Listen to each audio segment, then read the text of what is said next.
moment our fellow geeks, dweebs, nerds, and other unfortunates have been fervently waiting for has finally arrived. It's time for TMI, Confessionals of the Nerd Kind. And now, your hosts, Jeff Nerfherder Chandler, Jim Kaiju Baker, and Christina Yojimbo Henry. You can continue.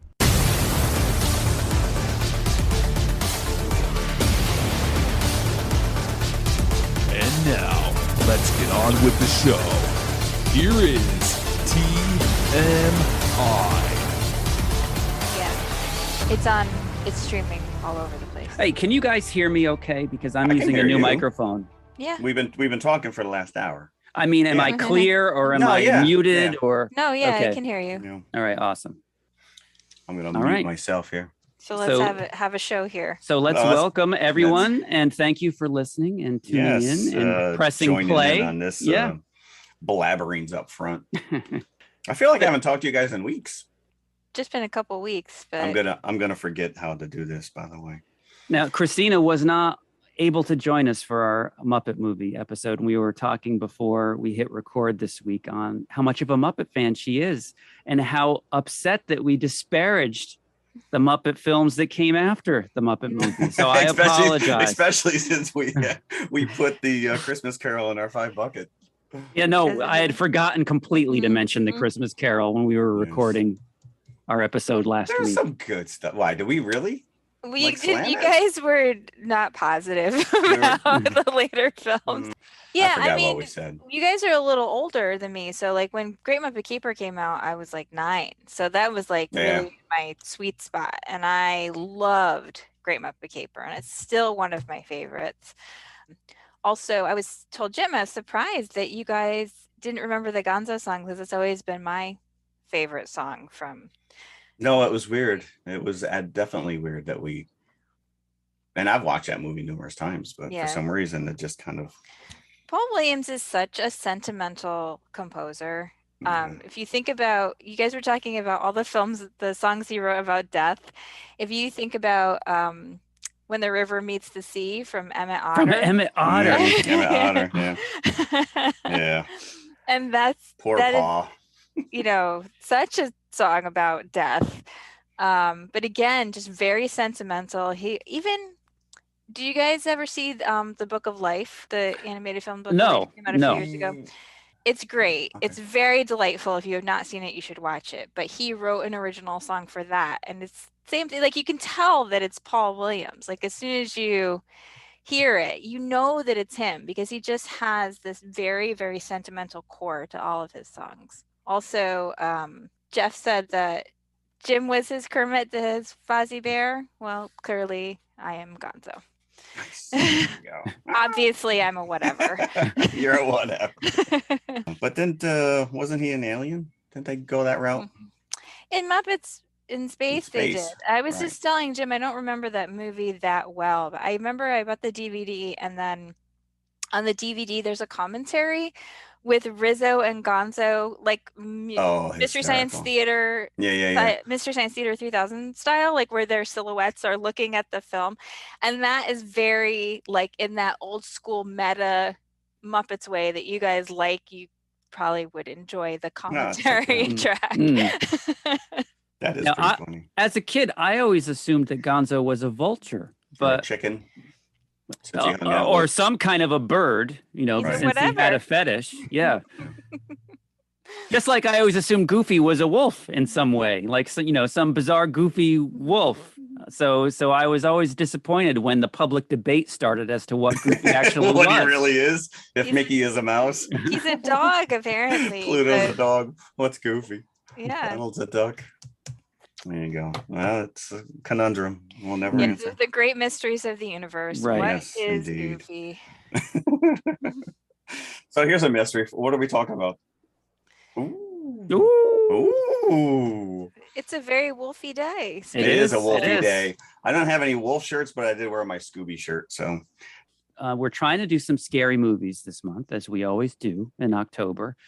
So we found a werewolf movie to cover, one of our favorite genres. There is a movie available on your streaming services, on your platforms, called Werewolves Within. So that is our main feature this week. Along with it, Brotherhood of the Wolf. I can't believe we're finally going to talk about this movie. Thanks to Shout Factory, it's now available on multiple formats. Yes. Yeah. Months ago, my library did not have it. Suddenly a copy appeared. An older copy, not the Shout Factory copy. I was able to get it from my library for this viewing. Yeah, that was the struggle, because the last time we did a werewolf episode, we were trying to do this, and then we couldn't find it. This was like top of our list. And then we tried to do Company of Wolves, and we couldn't find that either. Yeah, that's streaming now too, so we can do that. Maybe because we talk about this stuff, suddenly out there going, you know what? We should release this. Let's throw a couple more out there and see if they magically show up. Next Halloween, Company of Wolves is penciled in. So do we have to wait that long? Well, no, we don't, but it's always nice to do a werewolf movie on Halloween. That is true. So I can pull out the howling sound effect. That chihuahua. Whatever. But yeah, so do we have any news before we get into... We do. We've actually have a lot of news, but some of it's going to be old for some people, but I do want to kind of just hit some of it, and we'll go from there. First up, Norm Macdonald. We lost him, 61. Obviously, he'd been fighting a secret battle with cancer. Jim, you're a Saturday Night Live guy.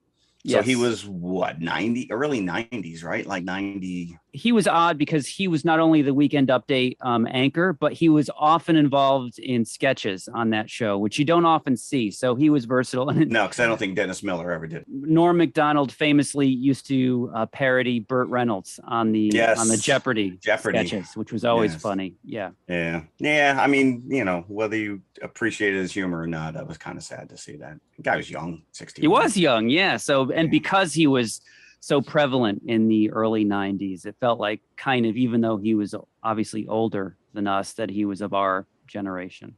Yeah, definitely. So sorry to hear that. Captain Kirk is actually going to space. Have you heard this? William Shatner. He's jumping a ride on Jeff Bezos' Blue Origin New Shepard, and he will be rocketed into space next month. Wow. The guy's 90 years old. Mm-hmm. You know, Captain Kirk, man. He's persnickety. I hope they have first class on this ship. The last seat on that flight that just recently, where it was like all regular folks, it went for like $20 million in auction. So he's paying. If you break it down, it's only like a 15-minute flight. So you don't have to put up with this persnickety for too long. Yeah, I hope he doesn't have to be subdued by the staff. He probably immediately asked for the drink cart. It must be nice to have money that like you can just put in the toilet and flush for no particular reason. Listen, you know what? If I had the money, the minute they announced that they were building a hotel in space, I'm like, I need to go. And my wife is like, absolutely not. There is no way. If you have Captain Kirk on your spaceship, they better be playing the Star Trek theme as it lifts off. Well, of course. But he's not the first, because I think they dumped James Doohan's ashes out in space. Scotty. He would not be the first Star Trek character. And speaking of William Shatner, just bringing this up because it's October, I saw something on Twitter where someone posted a picture of the original William Shatner mask that was used for Halloween before they adapted it for the film. So it's really unrecognizable as William Shatner in the film's Halloween. And it kind of is as well as a regular mask. I was going to say, it doesn't look like him even regular form. If you squint your eyes, and you can kind of see the resemblance, but they took that mask from the head mold that they made of William Shatner for The Devil's Reign, which is that infamous horror film also starring Ernest Borgnine and John Travolta. What they do with his head that they needed a cast? I don't know. I've never seen it. I've never seen the movie. I don't even know of it. This was before or after Kingdom of the Spiders? Before, I believe. Interesting. Before, Right. Okay. Well, you're just loaded with info today, huh? All right, I have a quick question. And because Jim and I are older, I'm going to ask Jim this first, Christina, which is, do you remember the video game Dragon's Lair? Of course. How many quarters did you lose to this thing? Many, and it was extremely frustrating because it was not an easy game to play. It did not respond the way that you wanted the characters to respond. No. Christina, do you know this game? It's animated. Don Bluth, famous animator. It's an animated video game. It wasn't bits. This was like cutting edge when we were kids and walk into the arcade. And it's basically a live action cartoon that you determine this character, Dirk the Daring. And usually within one move, you're dead. They showed that game in Stranger Things, right? Yes. Yes, I think you're right, when they were in the arcade. Yeah, because that would have been around the same time, 83. I think apparently you can actually master this in 12 minutes, Jim, if you know what you're doing. And it was the first game to actually be put on a laser disc. But I only bring it up because Netflix has announced they're doing a live action version with Ryan Reynolds, who will not only star but produce. Okay. Does he die within the first 5 minutes? That would be hysterical. That would be if he just dies. Cut to credits, film over. Yeah. Don Bluth is producing as well. So they both had their fingers in this. I don't know if you paid attention to our Instagram account, but we just they announced that there's a new Mario Brothers movie coming out next year, and Chris Pratt is set to play Mario, and people are kind of losing their minds over to voice Mario. I believe this is an animated film. It's animated, yeah. I don't know why you would cast Chris Pratt when Stanley Tucci is right there. You know, whatever. Yeah, no, yeah. And he is Emmett in the Lego. It's like. Unless they're trying to go completely against stereotype, but I really hope that Chris Pratt is not going to try to do a Mario impression. Yeah, that would just be And that's why I'm saying, like, they couldn't have cast an Italian actor to play an Italian character, because Stanley Tucci is not only Italian American, but he can do a credible Italian accent. If you've ever seen Big Night. Yes, you know? Yes. I sense a lot of controversy still to come around this. Exactly. Jack Black is in it as well, and I don't think he's playing a Goomba. So he's playing Bowser, I think. Is he Bowser? Yeah, well, that makes sense. Yeah, the other characters, I'm whatever, they can cast whoever they want. But yeah, like for Mario and Luigi, I don't know. I don't want to hear. Isn't Captain Lou Albano still around? No, unfortunately, he is long since. Oh, is he passed? Yes, I don't remember that. Right? Wasn't he and John Leguizamo the original? No, that was movie. Bob Hoskins. I think that Lou was in the series. There was actually a short-lived live-action series. That was probably on Channel 9, WWOR or whatever. It was embarrassingly bad. Yeah. So anyway, I might be. They better have Yoshi. Mario Cantone's They better have Yoshi in this movie. Oh, Yoshi was horrible. Yeah. All right. Yeah. So anyways, we digress. Neither one of you are going to like this news item. Warner Brothers is developing a Lost Boys remake. Yeah, I don't like that. Why? Dislike. Why? Take a bad movie and remake it. This is a good movie. It's a great movie. And remake. So it's not even like, bring back in any of these characters. You're just going to recast it. I mean, they're bringing in Noah Jupe, who's the kid from A Quiet Place, the boy. Yeah, he's a great actor. He did scream pretty well in that last movie. So, but yeah, I don't know. I mean, there's so many things. There's so many new things that they could make. It just seems for the studio though, and I assume this is still going to be Warner Brothers. It's a no-brainer. It's a teen-centric horror movie, which is what you want, right? And I think probably too, if they did a remake, it wouldn't be rated R the way the original one was. I think that they would go for a PG-13 rating. Which dilutes it. Which they would soften it. And who knows? Sometimes remakes, reboots can be good. They can give you a different perspective. But if it's just a straight remake, then look at what they did with Candyman. If they just continue the story, right. Just to years later in the same town, that might be good. Right. Like you can definitely see a place where they could continue the existing story. Right. Correct. If it's just a straight remake, then that's not interesting. We'll see. We'll see. Yeah. I don't know. I don't think that there's many people who are hyped for this, but Jason Patrick, make sure your phone is charged constantly. he could be grandpa at this point. I know, right? I'd love to see him come back. Right. Yes. Yeah. He's the curmudgeon that lives at the end of the street, and he knows all the deal. He knows what's going on. But no Corey Haim. No Corey Haim, but you could have a very angry Corey Feldman. Corey Feldman. Yeah. Frog Brothers. I think that they did numerous sequels with those two characters on straight to DVD. Straight to video. Yeah, sequels. It was kind of like Mary-Kate and Ashley videos. Mm-hmm. They just kept playing the Frog Brothers there for a little bit. I could be wrong. I don't remember. So, final news item. Marvel is suing to retain rights to Avengers characters. The heirs of these original creators are basically saying, could you just, give the people who've made these characters a small cut? But this is not a good look because Disney is Marvel's parent company. Right. This is not a good look for Disney. Okay. This is a company that makes billions of dollars a year. Billions with a B. And they have nickeled and dimed and fought their talent for the last year and a half, tooth and nail. There's this whole thing with Scarlett Johansson, which is ridiculous. Mm-hmm. You clearly screwed her out of money that was in her contract. You should just give it to her. You shouldn't be fighting and saying she was fairly compensated. And I do have to say on that note that if Robert Downey Jr. had been the one who was having trouble with his contract, I'm sure that they would have settled that quietly. I wonder what could be different between Scarlett Johansson and Robert Downey Jr. I don't know. He's better looking. Anyway, but also there's been this whole hashtag Disney must pay on Twitter. And it's basically, you guys know about the Alan Dean Foster story, how Disney tried to screw Alan Dean Foster out of royalties that he was owed for books that he had written, the Alien books, the Star Wars books. And they said when they took on his contract, they did not also take on the obligation to pay him royalties, which is not true. When you take on a contract, you also take on the obligations of that contract.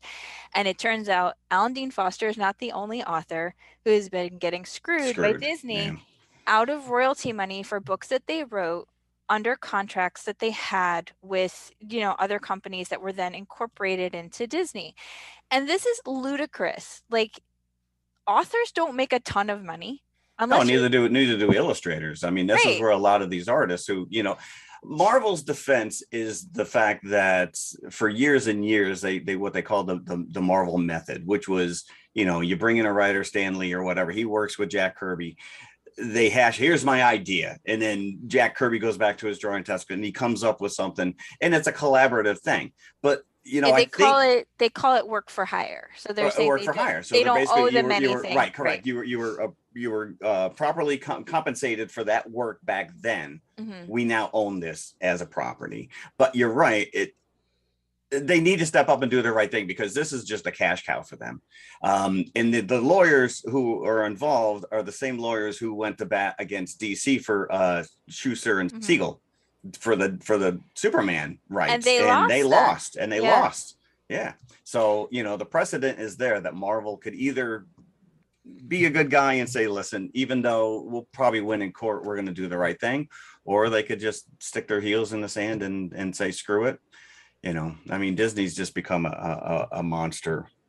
But Ditko's estate filed for notice of termination for Spider-Man in August. Mm-hmm. And if they can't get this cleared up, technically they would lose the rights to Spider-Man in 2023. I just think, like I said, it's just not a good look for them. You should not be a multi-billion-dollar company fighting with individuals who are looking, creatives, for just what they consider just compensation for what they've done, whether it's authors looking for royalties. An author making royalties, all you're asking for is to get the percentage on the book that was sold, that was agreed within your original contract. It's chump change to them. They should just pay these people, but they don't want to pay anybody. And you can't let it go from the point of view of the authors, or like, from the point of view of like Ditko's estate and stuff, because they stand not only to make a lot of money, but again, to set precedent for future creatives. Like if you don't pay people now, then they might just decide down the line, like, we just own whatever you create for us, and like you don't need to be compensated. And well, I think that's what's going to happen in the case of Scarlett Johansson's, which is moving forward, they're probably going to throw a couple extra dollars up front into any kind of contract and not allow any of these backdoor deals. Definitely something interesting we'll have to keep an eye on, because this could have serious ramifications for movies going forward. And so, I mean this seriously, I think it will affect their ability to get and retain talent if they don't pay people fairly. Agreed. I mean, if you look at the way other people are treated, why would you walk into that situation? Yeah. Right. Put yourself in that situation and say, why should I not get paid what I'm owed? So there you go. That is all the news I have, unless you guys have anything else to bring to the table. No, I just have a little soapbox about this because I'm an author. I know. Well, why do you think I bring some of this stuff to the table? So that we can engage in these conversations and get it from, because there's someone out there right now who probably firmly believes that Marvel has the right and Disney has the right to do what they want with these things.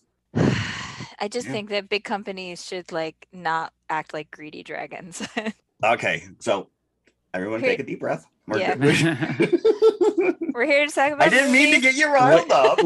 Werewolves Within. Yes. All right, before we talk, all right, so Christina, you saw this movie first and said you guys need to watch this movie. Yeah. Okay. I want to say right up front, can we be as spoiler free as possible?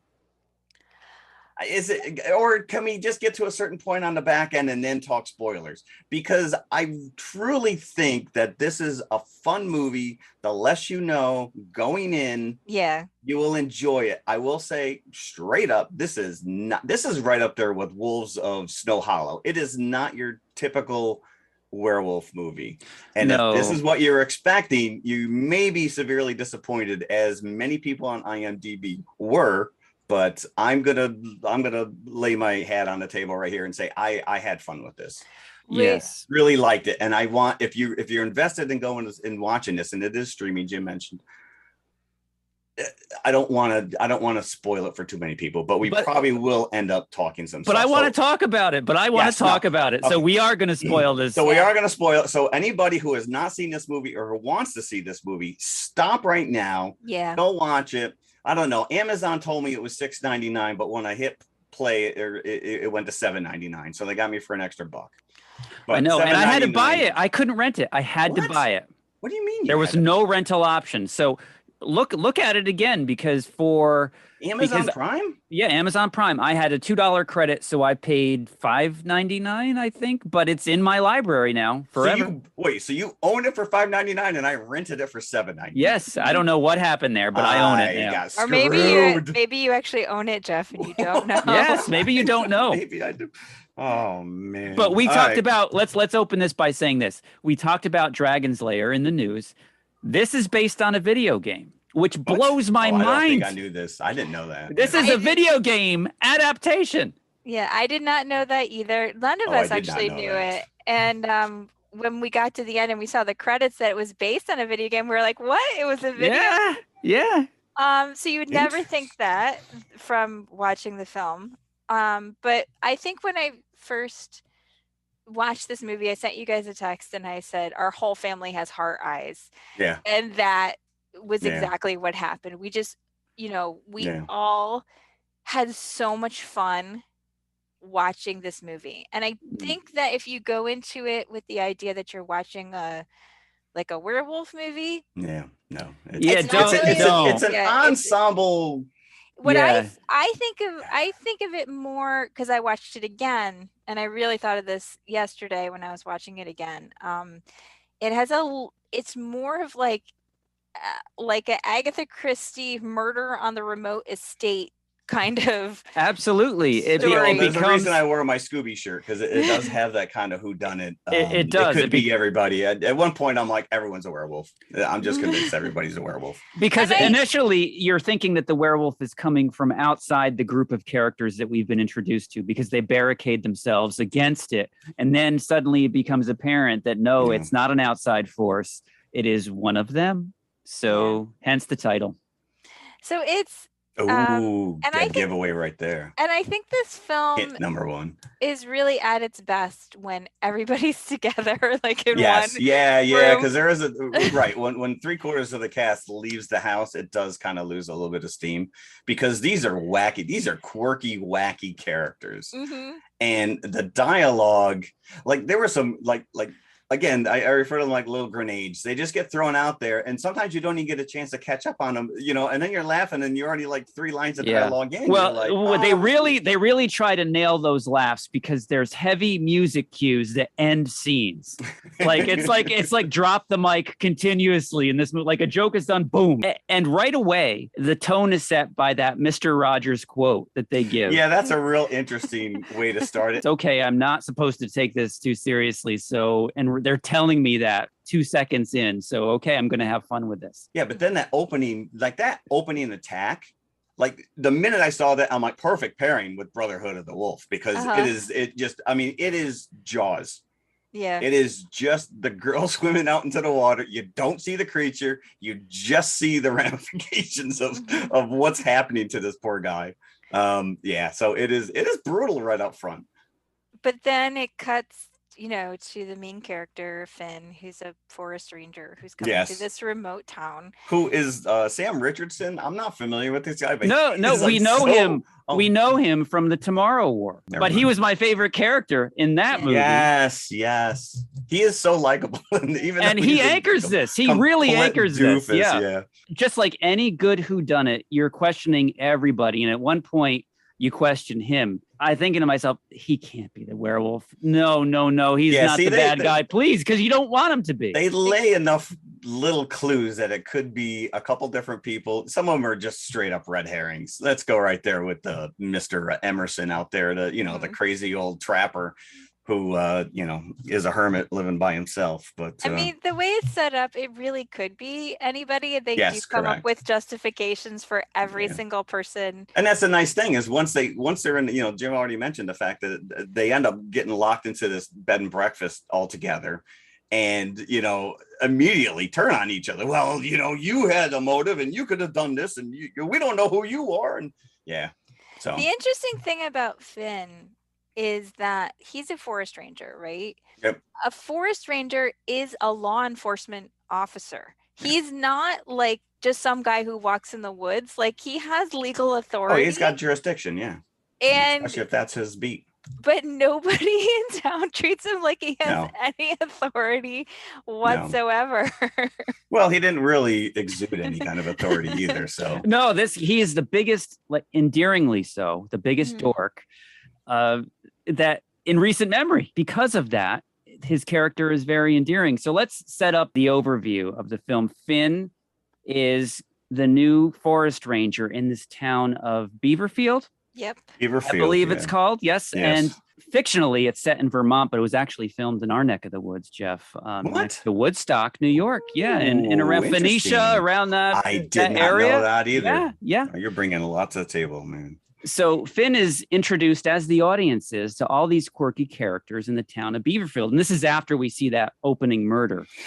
So this actually plays into, I'm sorry to interrupt, but after that initial attack, and when we introduced to Finn, it is now 29 and a half days later. Yeah. So it's a solid month since this attack. Yeah, and you don't know who the character is that you've seen killed. No, correct. Eventually you find out who it is, but you don't know. Except for the fact that he's got a really annoying whistle voicemail or something on his phone. The alert. Yeah, because my wife's like, are you whistling? And I'm like, no, it's I'm like, go back to your book. So we're introduced to Finn driving into the town of Beaverfield, and he starts to get introduced to the characters as we do. And it's apparent that there may be only 12 people live in this town, because that's all who you ever see. And that's who you focus on in the end. Eventually, we meet Cecily, who is the male person of the town. Right. Now, gender is a construct. Now, the funny thing about this aspect is that they couldn't get the rights to use the U.S. Postal Service logo. Yeah, they listen. It's pretty darn close. They just replaced the eagle with a letter, and she still got the same colors, the whole thing. And this is the girl Lily in the AT&T commercials. So the funny thing was when I watched this, seems to be playing the same character. When I watched this the first time, the whole time I'm going, I have seen this woman. Yeah, I have seen this woman in something. She's so adorable in those commercials, and she carries this so well. I couldn't figure it out. So I'm like looking at her IMDb page. I'm like, I haven't seen any of these things. What have I seen her in? What have I seen her in?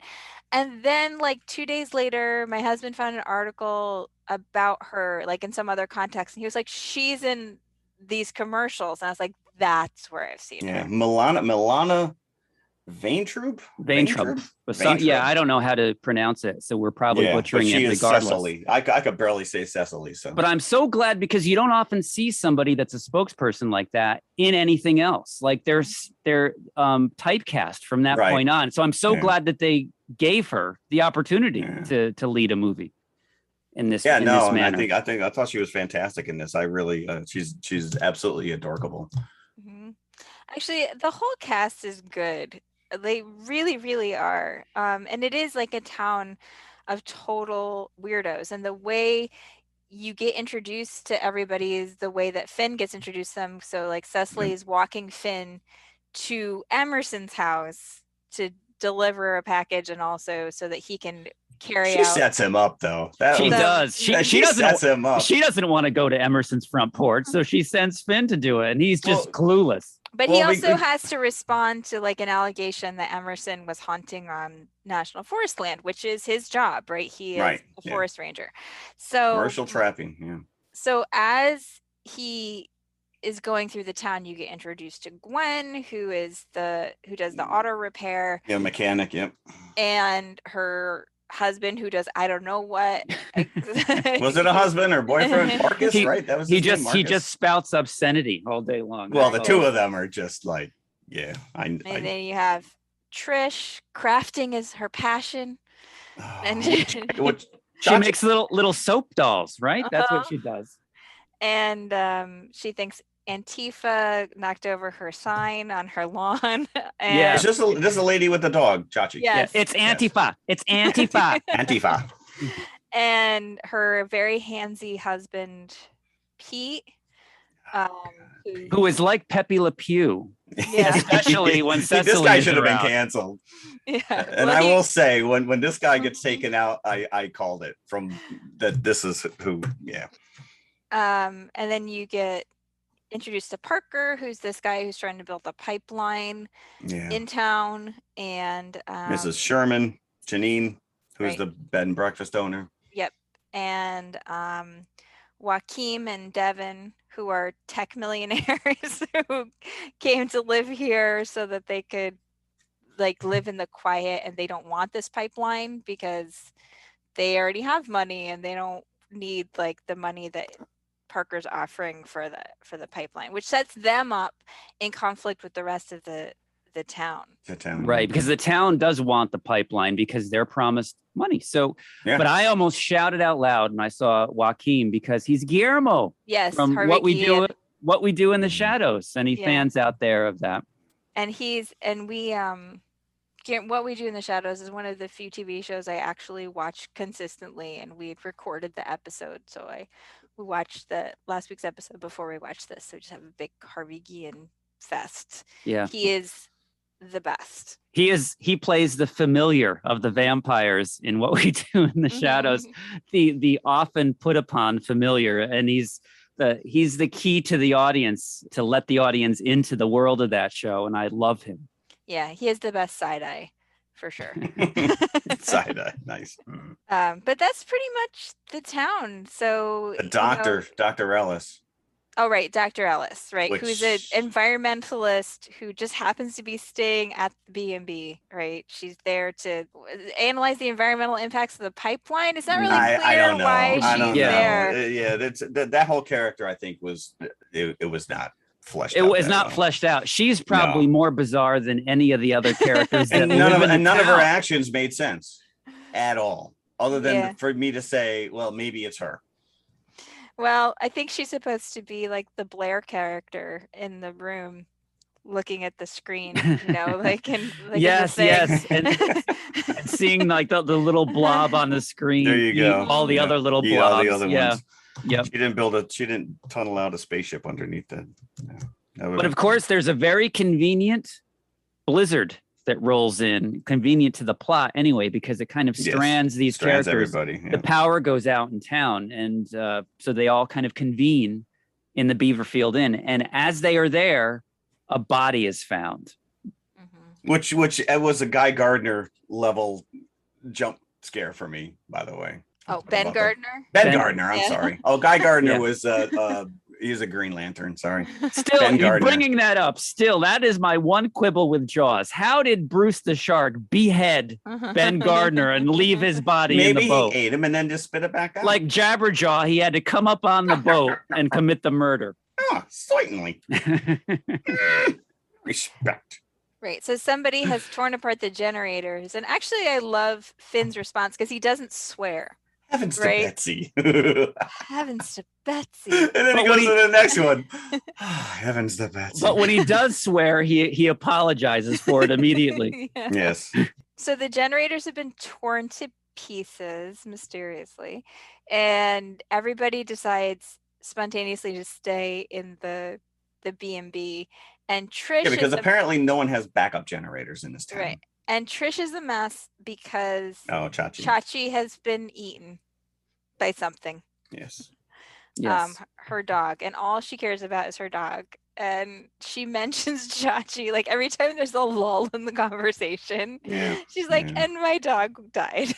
Yeah.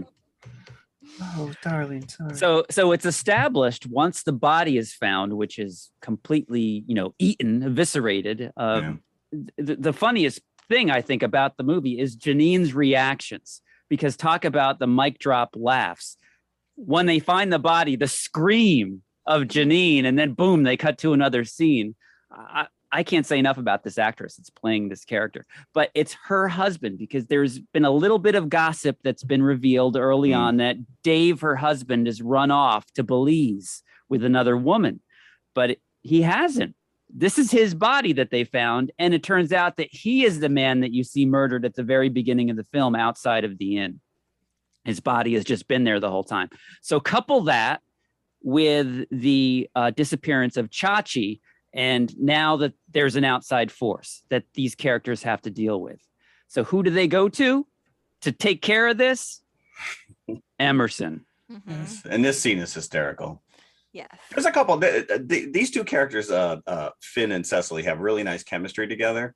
And there's a scene earlier where she takes him to the bar, and they put on the music, Ace of Base, and they're dancing or whatever. And she goes to kiss him, and then of course he gets a phone call from his estranged girlfriend. But there's a couple things that they throw in here immediately. Like he makes it a point to talk about snowshoes, and I wrote in my notes, this is definitely coming back. And the same thing with the axe throwing. Yeah. I said these are two things that are definitely, you're planting these, I've seen enough of these movies at this point to know, I've seen enough Scooby-Doo episodes, I guess. So now they're all trapped in this house and they think that they're safe until Pete. And one of my favorite scenes is when he asks who has a gun, and Pete is yes, America.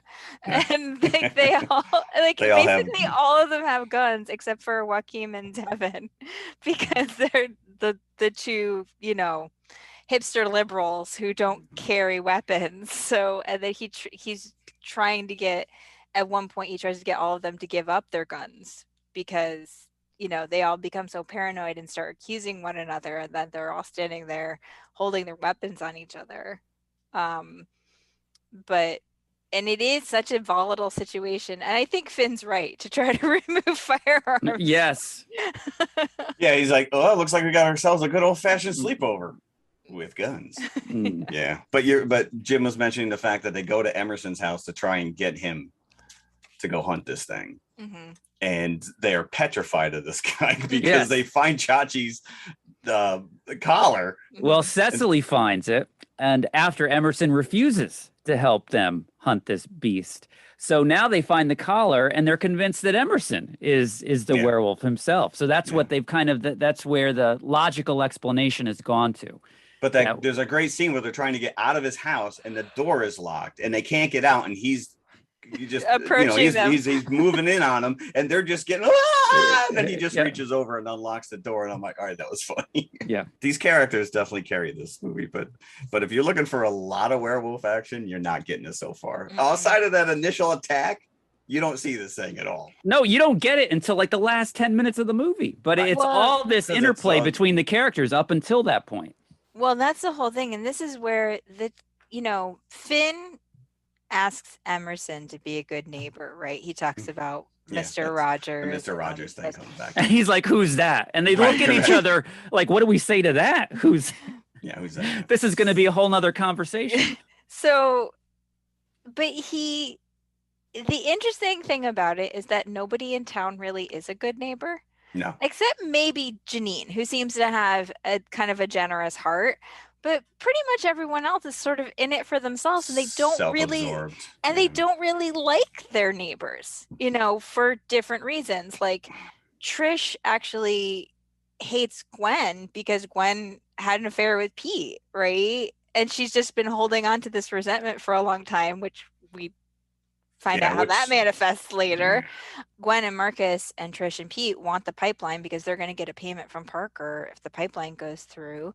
And like they're resentful of Devin and Joaquin because they, are blocking the pipeline because they won't agree to it. The vote has to be unanimous for the pipeline. Right. Yeah. And so the interesting thing about how this plays out is actually all of these resentments come to the surface. Yeah. And they start taking each other out. Yes. Yeah. Because, they're angry about other things. I mean, Trish is psychotic. Like she had a psychotic break when Chachi died. When the dog died. The dog, yeah. So the next victim is, fittingly enough, the handsy Peter, and his hand is bitten off while they're all together in the inn. Did they all go back home and get pajamas, by the way? Because they were all wearing like pajamas. Trish was in her pajamas all day. Oh, okay. Gotcha. Because she had Chachi out in the middle of the night, remember? And so she just sort of put her jacket on and went to the B&B to cry about what happened to Chachi.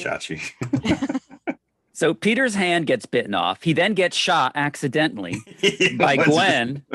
So I assumed he was dead until you do see him propped up a little bit later, alive in the corner. Yeah. Dr. Ellis goes nuts, again, bringing up Blair from the thing. So she goes nuts, locks herself in her room.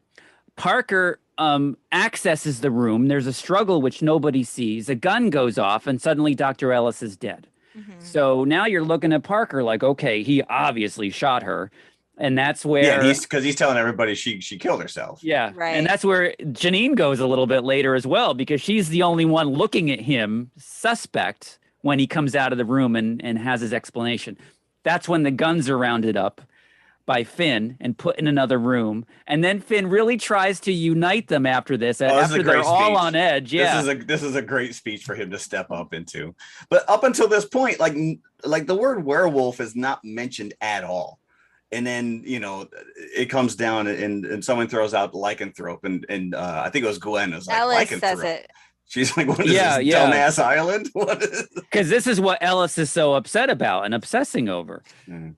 Right. Because she apparently can analyze DNA from a hair. From the hairs. Right. Yeah. Because, she doesn't need a whole lab or anything.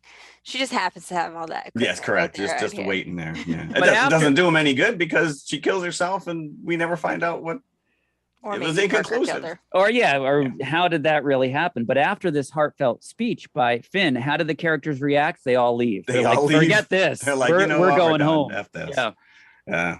But this is where you get Parker. He goes because he's a hunter. So now he goes out with his little crossbow. So now the big reveal when Parker lifts up the hatchback of his SUV and all that weaponry, the bow and arrow stuff is in the back of his car. You're like, is this guy really who he says he is? He is, but he's a hunter on the side. So he's interested in killing whatever this thing is.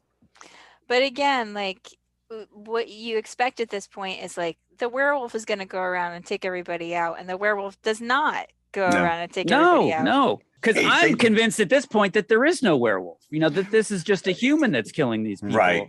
Hence, the similarity to Wolf of Snow Hollow that Jeff was talking about before. So like spoiler alert on that one. Trish kills Devin because Devin's opposing the pipeline, and then you go into the house and you find out that Pete's actually died, which is inevitable because no one gave this man medical treatment. He's bleeding out in his hand, and he has a bullet wound. Of the 12 inhabitants of this town, apparently there's no doctor or hospital. No. Yeah. And then, Marcus has decided to like pretend to be a werewolf and steal from his neighbors.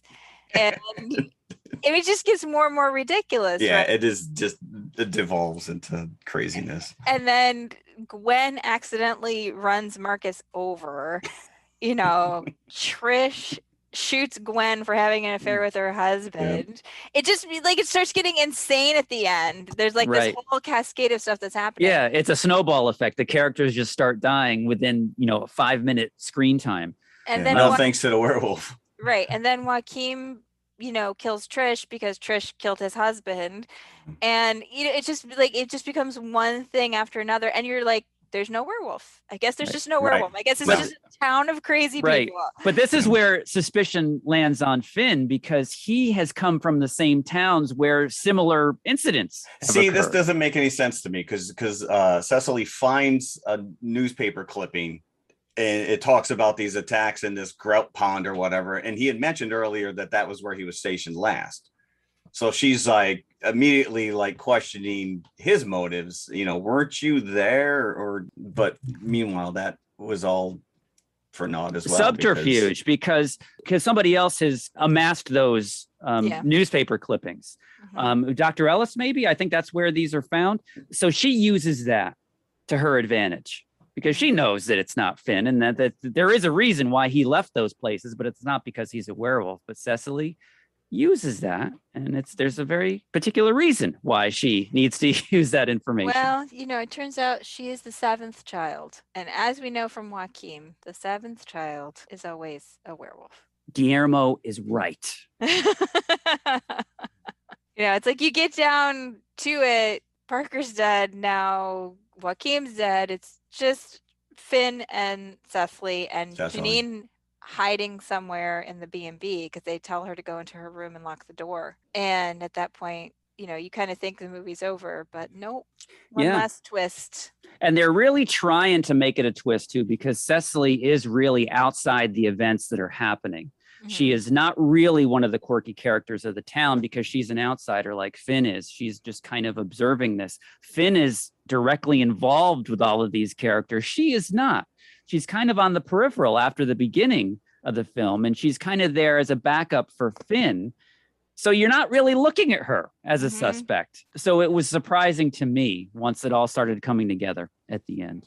I called her once Pete got it because he was very hands-on with her. He was any opportunity to get in her pants, he was pushing. But it's such a fun movie if you like mysteries and you like kind of unraveling these kinds of things and trying to it has that sort of, again, like Agatha Christie or like a Clue, where you're like trying to figure out absolutely fun.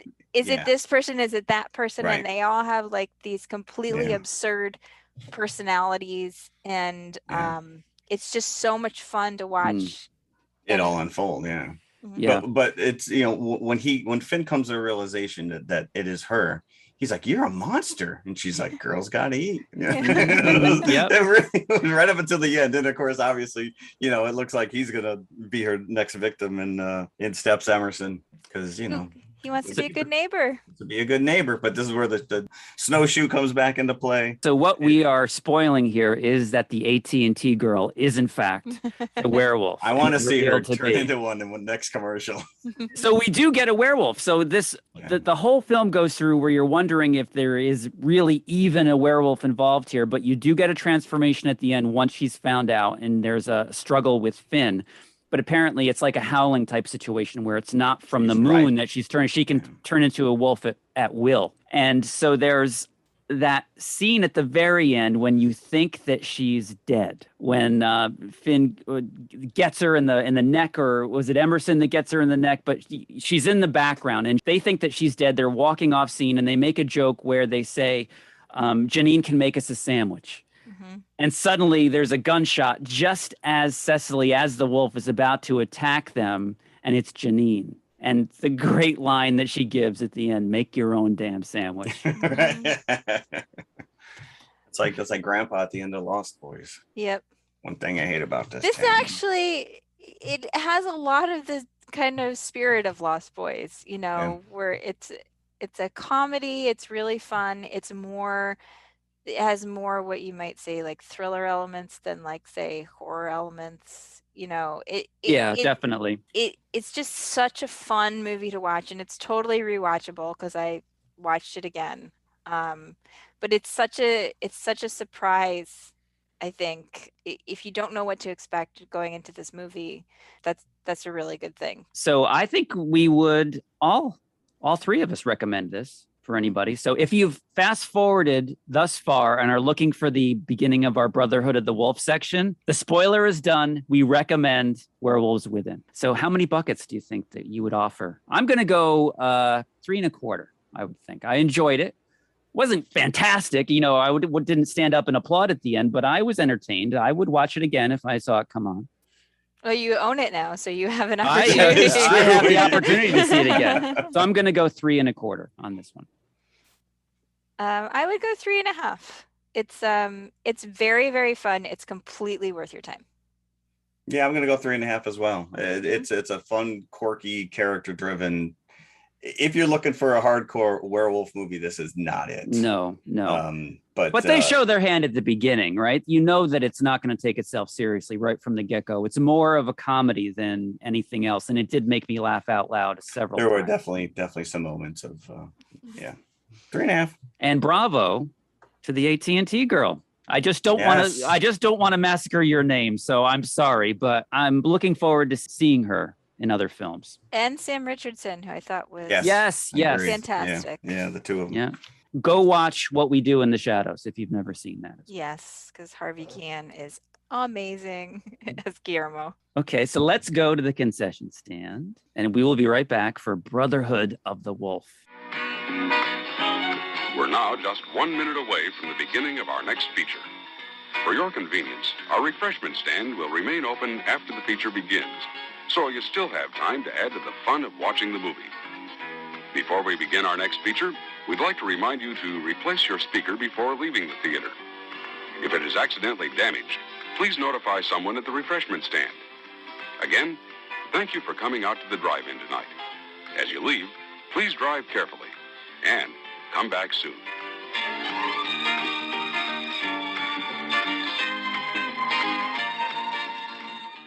Okay, we're back. Christina has mentioned that she has not seen this film, Brotherhood of the Wolf, since it was released, correct? Yeah. Is that what you were saying? 2001. Now, Jeff, is this part of your collection? Do you own this? Yes, I own this. I will tell you that I saw this when it was initially released in Manhattan at the Ziegfeld. It's probably on par with your Music Box. It's an old school, just a beautiful theater, big velvet curtains, just everything is ornate. I love it. And I will say this, the opening scene of this movie, the initial attack was so loud that to this day, I think my ears are ringing. It was very impactful. I haven't seen it myself since probably the mid-aughts, as they call them, when it was initially around the time of its release to home video DVD. So it's been a long time, and it was a pleasant surprise. I really enjoyed this on this viewing. It's like a potpourri patchwork of all these different styles.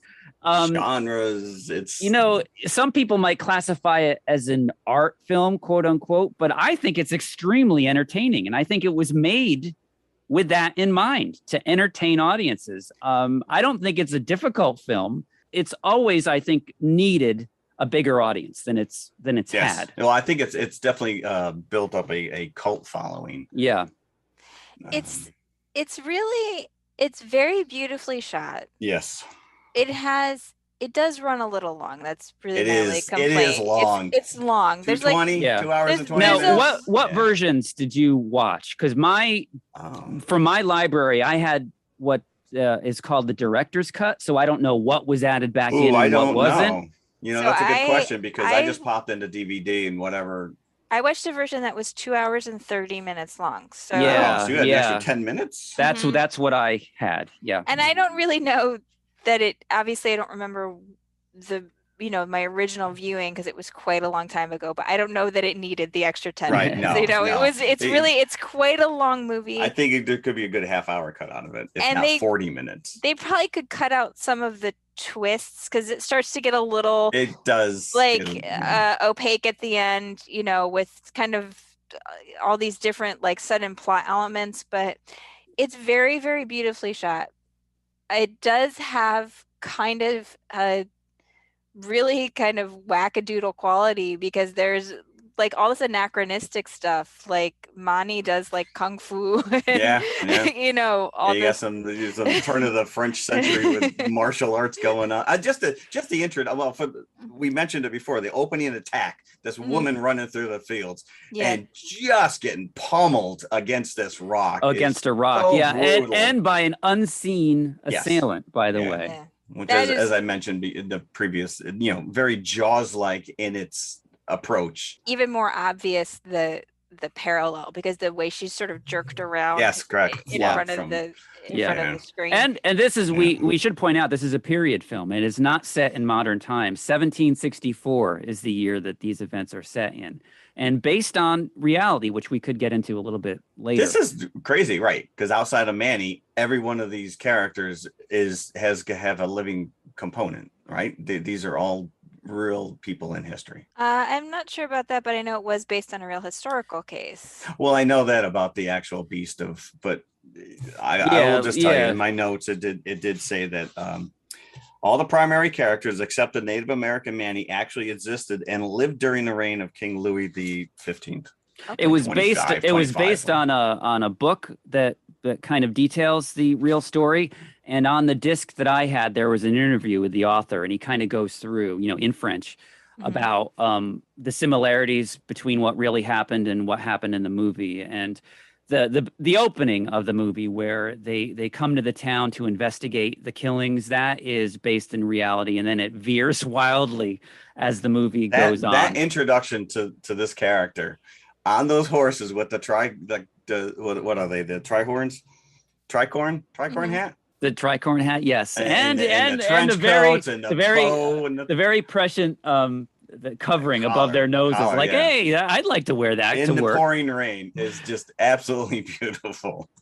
Now, so they stop what looks like a father and daughter being accosted by these 5 or 6 men that look like they could be the ugly stepsisters from Cinderella because they all have unibrows and moles and have pancake makeup on.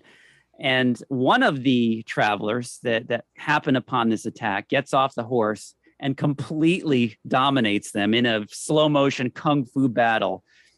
I love the front kick and then the face down, fall flat in the mud slow-mo scene. I think that's a highlight for me still. It's very important at this point for me to point out who did the choreography on this film. Philip Kwok did the choreography, and you would know him if you watched our feature from a couple weeks ago, Hard Boiled. He is Mad Dog in Hard Boiled. Huh. Yep. And Sean Ryder, the Happy Mondays member of that gang from Hard Boiled. And he's a legendary Hong Kong martial artist and stuntman and stunt coordinator. So he did the choreography for this film. Yeah, he was interviewed pretty extensively, but there was a section about the fight scenes. So we are introduced to this duo of Fransak and Manny, who are coming in. Fransak is described as a naturalist, an explorer, world traveled who's coming to this town, and this is a very Sleepy Hollow-esque setup. There's a lot of parallels. There's a lot of Sleepy Hollow. Although I don't up with this Victorian. The script of this was done in '98, so this existed before Sleepy Hollow came out. But it's just interesting the parallels. It has a very steampunky feel to it at times. Yeah, no, and it's funny, like you said. I actually put it in my notes because they came out pretty close to each other, 99 and 2001. Although you couldn't really say that Ichabod was a traveled person of the world. No, he was the opposite. But experts coming into this, this backwoods kind of town from the main city, who are looking to kind of dispel the rumors of supernatural goings on, or to, in this case, kill the animal that's doing all the killings, which is built up in legend around the town of Gévaudan. Gévaudan. So close. That's why I didn't even try. Yeah, I'm just going to say butcher it in my American accent. So they've come to dispel the rumors and kill the beast. It's grown as like a folk tale in this town that this is a monster. So Fronsac and Manny have come to do the king's work and to bring the beast back. We didn't mention the fact the actor who played Manny is in John Wick 3. The actor who played Manny is not Native very American. well. No, so this is what was kind of bothering me. Like, this would not fly today. This casting choice. He is a wonderful actor, and he's great in the part. Don't get me wrong. And he is like the heart and soul of this movie as well. Manny. Mark Dacascos is the actor. Yes. He's actually an American actor who was born in Hawaii, and he's a well-known martial artist. He is, in fact, in John Wick 3, if you've ever seen John Wick. And I know him as the Iron Chef. So if you've ever seen the Iron Chef, he is on a lot of episodes of that show. I don't think I ever picked up on that. I watch that show all the time. He's a great actor, and he's great in this part. But yeah, and his character in a way is a little bit troublesome. It's a sort of troublesome trope, this sort of magical Native American. Again, like, I don't think this would fly today, but he is quite good in this film. Again, like I was saying before, there's a lot of twists that this film takes, and I'm not sure all of them are necessary, because I think while it is, again, it's very beautifully shot, some of the stuff sort of takes away from the tension of the film, I think. There's a lot of head-scratching twists that occur a little bit later on that kind of throw the events in doubt for me. But yeah, like Sleepy Hollow, Fronsac and Manny come. They're questioning the townsfolk to try to piece together what is happening here. Now, he's described as Fronsac as a naturalist and a taxidermist. Mm-hmm. So he is prepared, once he kills this thing, to stuff it and bring it back to the king as like kind of a trophy. A trophy, yeah. Also, a libertine and a sharp wit, may I add. And it turns out, ultimately, I mean, because we can, like, again, we don't have to recap the whole plot. We can sort of skip ahead. But it turns out that the king wants to get rid of this wolf because it's tied to this kind of anti-royal document that's going around. It turns out that there's like a sort of conspiracy against the king, and there are secret agents from the Pope, and there are like all this kind of... it gets very convoluted. There's all this other stuff, and in the meantime, Fronsac is trying to romance Marianne, this young woman, and it turns out there's a gross incest plot where her brother's actually in love with her. That was totally unnecessary. Right. At the same time as visiting a local bordello and romancing one of the prostitutes there, who gives him, romantic advice about Marianne. So that comes to a head as well. Monica Bellucci as Sylvia. Yeah. And he had some really nice watercoloring skills going on there. Monica Bellucci, by the way, wonderful Italian actress. If you've never seen Milena, she's amazing in that film. It's a little depressing, but it's a great movie.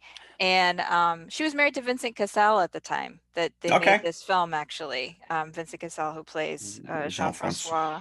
And she's also in Spectre, completely wasted, I might add. She's only in it for 5 minutes. Yeah. I think she's often wasted. I think because she's so attractive. She's a lot of times she's cast in roles for her looks, but she's very, very talented. She's like quite a good actress. Do we remember her in The Sorcerer's Apprentice with Nicolas Cage? Yes. Yes. All right. Yes. I just want to know for a fact that no wolves were harmed in the making of this movie, because we get big stacks of dead wolves. Yeah. And wolves being blown up in midair and doing somersaults in midair. I don't know how they pulled that off, and I hope that rules are not a little bit looser over there in France. Franzak meets the local countess and their children, and this is the incestuous relationship that Christina was just mentioning. Jean-Francois, played by Vincent Cassel, and Marianne. You know that this guy is creepy right off the bat, just from his looks. Unfortunately, Vincent Cassel usually plays a heavy in movies. And he is himself a world-traveled hunter, and he has lost an arm, so he's only got one arm. He still hunts, and he's got a special rifle that he's set up so he can still shoot it with one arm. So you're learning about these characters along with, and this is very similar to the first film, as Franzak is the stranger coming into this town with all these quirky inhabitants, and he's trying to piece together, any description of the attacks or the creature that he can in order to solve the mystery. And you're looking at these characters as if this is a whodunit, and it turns out that it is. There is a beast in the end, but it's not at all what you expect. So I think that in that sense, it pairs very well with Werewolves Within, because it sort of subverts your expectations, because the Brotherhood of the Wolf has nothing to do with... No, not at all. Not at all. It speaks to the really touching relationship between Franzak and Manny. And Manny. And Manny has his own brotherhood with the animals, with the wolves. It's almost like he can speak to them almost. As we were alluding to, there's a conspiracy afoot. So there's this sect cult that's kind of orchestrating these murders, that is trying to use the creature, the beast, as a weapon against the church. In a crazy twist of events, I'm really fast forwarding here because I don't want to fall into the weeds with this one. Yeah, because there's a lot of weeds. Yeah, a lot of weeds. But I loved, in retrospect, after the film's over, you just kind of dismiss the character of Sylvia, as often you're forced to do when Monica, as we're just talking about, when Monica Bellucci shows up in a movie, they're just, relegating her to this, this small side character. She's like the James Bond of this movie. Yeah. She's a secret agent working for the Vatican. And so she's trying to work out herself what this creature is. And she's using Franzak for her own purposes to try to get into this cult. She knows from the get-go what's going on here. She's clued into everything. The creature itself, I just have to say, allowing for the time period that it's made, very early CGI. So there's a lot of, obvious shots. Rough CG. But also they combine that with practical shots. Yeah, no, the practical is actually, and again, it's used, the practical is used very sparingly. You're just getting hits of, the creature's head or maybe its eye or whatever, because you do see, we go back and we talk about, the previous movie where you don't really see anything until like the last 5 minutes. You do see this creature, and there is that farmhouse scene where it is, like you said, it's bad CG, but you do get a good sense of what this thing is and its size and what it's capable of. This is probably my favorite scene in the movie, is when the shepherdess is killed. And this is like an hour into the movie. It's the first time you see a glimpse of this creature. This little lamb is stuck in this quagmire. There's a little dip, a valley that the lamb has fallen into. And in the bottom, there's this stagnant water. The shepherdess comes down, and of course she bucks him in this dress and comes down to save the lamb. And she goes into the water herself, and the beast comes upon her. Now, this is after we have been told that a wolf has been killed, and Franzak has been forced to operate on this beast after the fact to make it into a monster. So the good thing king he had fake yellow eyes laying around. Good thing, but he's a taxidermist, right? It's in his bag of tricks. You carry this stuff with you? It's in his bag of tricks. So he's forced to make this dead wolf into a monster to appease the king and to end this once and for all, even though Franzak knows this is not the beast and it's still out there and it will still kill. And after that, this is the first killing that we see. The shepherdess sees it. And I love how whenever she locks eyes on it, they freeze. You're looking at her, you're given time to see her terror in her face when she sees this thing. Every time she turns her head and sees it, it's a freeze frame. And it happens maybe 3 times. So she's able to see it 3 times before she's killed. And I just love this scene because you see the spikes, the porcupine spikes. So you're thinking to yourself, what the hell is this? Yeah. And it obviously has metal jaws. Yeah. Franzak has already found a metal tooth. So he's like, what kind of animal, has a steel tooth? So you already know that it must be armored in some way. But you're not prepared for what that little glimpse that you see, those spikes coming out. No, but there are hints earlier where the guy was asking if he had ever been to Africa, hunt lions. Yeah. So, but that's so random that you wouldn't really know what that meant until. Well, no, I guess maybe I've seen it enough times now. It's like, oh yeah, there you go, hit number 1. Yeah. I mentioned Jim Henson's Creature Shop made the practical beast, and it's a beautiful full body animatronic, and I'm not sure why it wasn't used more. Yeah. But there's a scene where it reveals itself when Franzak comes back after the king has kind of paid him off to go to Africa to forget about this, even though he knows the beast is still alive. Marianne brings him back. The thoughts of Marianne bring him back. And this is ridiculous. This is after Sylvia speaks to Marianne. Oh, when he's sleeping, he talks about you in his sleep. And Marianne's like, oh, isn't that sweet? After he sleeps with you, he talks about me. So this is enough for her to write him a letter. Oh, come back. I've changed my mind. I've talked with Sylvia. It's your fine. Your horse speaks well of you. It's fine. Yeah. So he comes back and there's this great sequence where they're in this cabin so they can meet secretly. So Marianne's family doesn't know that she's meeting Franzak, and the beast is there, and then attacks Franzak, throws him through the wall, and then faces down Marianne, but doesn't kill her.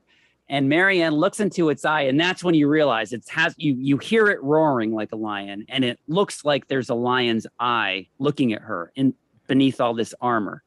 And that's when it starts to come together. Oh, Jean-Francois's character came from Africa and talked about lions. And that's obviously what this thing is. It's like a tortured creature at this point that's got this armor on it, but its mouth is like wired with these steel teeth. So it's like a Frankenstein creature. You take pity on this poor thing because it's obviously its existence is pain. He's being used as a weapon. Yeah. So this is where we get into the end of the film where Manny is killed. And this is this is heartbreaking because he tracks the beast to where the cult is keeping it, and he's outnumbered. And he holds his own for a while. He's he's kicking ass during this scene until he gets shot. And then a little bit later, it's revealed that he's tortured by these cult scumbags. And then Franzak goes nuts. And this is also a really key scene because you never get a sense that Franzak is able to defend himself in the way that Manny is. But he goes full Schwarzenegger and Predator. He's like, Dutch versus Predator. Absolutely. Yep. He did fight in the war, so but we didn't see it. Yeah, you have to assume that he has some degree of competency. So this is interesting because in the bonus feature, the opening battle when Manny fights the wicked stepsisters, they were trading off in the extended version of that scene. Manny stops after he completely kicks their asses, and then he gestures for Franzak to come over, who also starts to kick their ass. Okay. But the director said, I wanted to hold back. I wanted to hold his fighting abilities off until the end of the film so it would mean more to the audience when he finally breaks. And then he goes completely rogue. Yeah. So eventually we find out that there's a cult afoot, and it's like a whole big conspiracy against the church, and that's why the beast is killing. And it's Vincent Cassell's character that is actually the keeper of the beast. And now this was throwing me. I'm like, okay, I can see how he raised this beast from a cub, but does he also fashioned the armor? He is not missing his arm. He's, I guess, over time, or he just always had it tied and hidden because it was disfigured. He's always had an arm. But also, when you're looking in his lab, you're seeing like fetuses in jars and all this other bizarre stuff. Like, what else is he doing? Yeah, it's bizarre. This is what I mean when I say like there's so many like side branches on this movie that probably could be trimmed away. Like you could trim the whole thing. There's a lot you could take out. Oh yeah. Oh yeah. Where do I start? Like once I start agree. making a list, I'm like, you could get rid of this, you could get rid of this. Like there's just a lot of like side things. I know this film has a cult following, but I almost think it could be more popular if it was a little more streamlined. Yeah. You know. But I think it's because it is so crazy and wonky and out there and just it's all over the place. It is. And that's, you know, again, just watching this a couple days after I had seen Prisoners of the Ghostland, I was like, these two films would have paired really well together. No. Was that also 2.5 hours long? No, Prisoners of the Ghostland is lean and mean. Oh, good. Yeah. Well, just like Cage himself. Yeah. In and out. I think the insanity peaks when Vincent Cassel reveals that, you know, he's wearing like a corset and his arm is like shoved on behind his back. And then he finally reveals that he has an arm and he's going to go toe to toe with Franzak, which is a great scene. And it makes sense because he's really throwing suspicion off of himself. You know, who would think that he is the one that's manipulating the beast? Did he like sew another arm on, or is that he had his arm the whole time, or why can't he cut his nails? And he has a really cool extendo sword though, which I think yes, he does. Stole. Yeah, you know, an extension, you know, of his quote unquote missing arm, which was never really missing to begin with. I was gonna say, like, if you're in this movie looking for historical accuracy, you're not gonna get it. It goes out the window.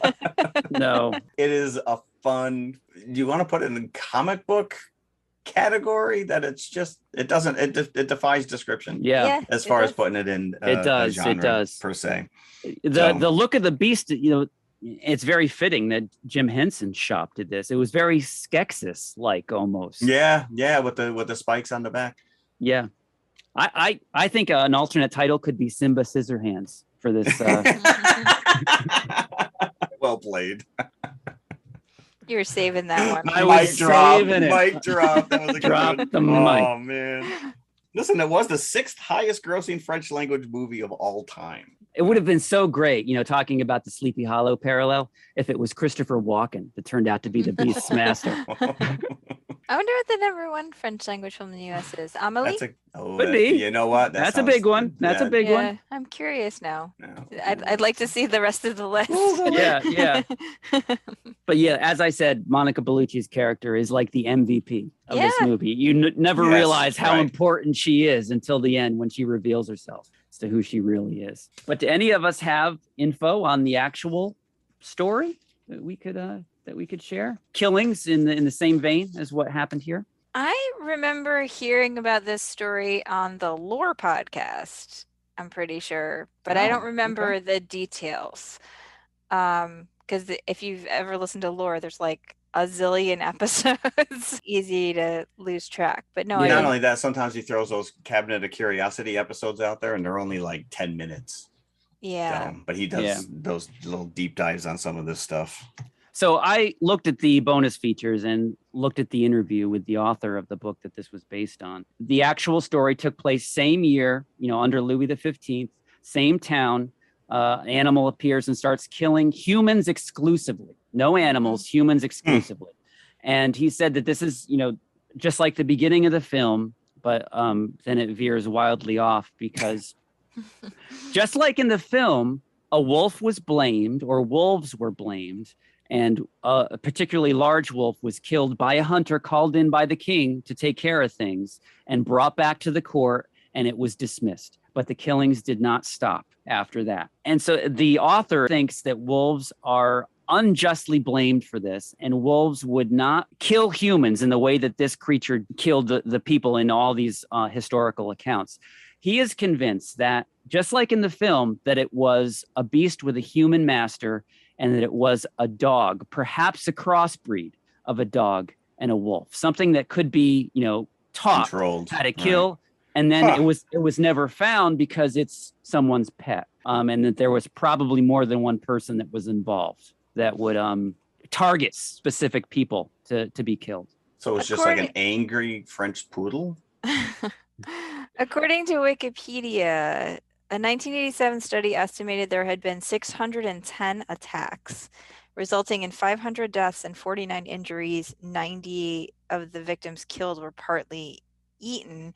The beast was reported killed several times before the attacks finally stopped. So they did sort of go out there and kill a bunch of animals that they thought might be doing this, and they didn't actually get there. The historical story reminds me a little bit of The Ghost in the Darkness, if you're familiar with that story. Yeah, that's one of my favorites from the 90s, actually. Mm-hmm. Michael Douglas and Val Kilmer. And the real Ghosts in the Darkness are here in Chicago, in the Field Museum. Yeah, you guys have to come and see me and see the real Ghost in the Darkness also. Ghost.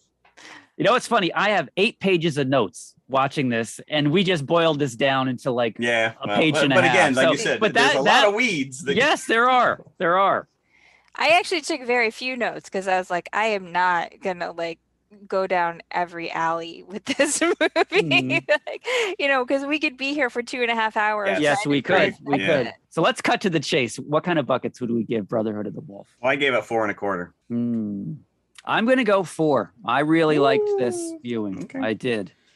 I agree that it could be shorter. Movies can always be shorter in my book, but I liked it. I think I will give this 3.5. I like this movie a lot. I think I was a little more aware of its flaws this time around, and especially because I apparently watched an even longer version of it than you subjected yourself to an extra 10 minutes. What those are, I have no idea. Yeah, I don't know what they felt was really important to add to this movie. But yeah, it's a good movie if you haven't seen it. It's totally gonzo. It's just out there. Just settle in and yes.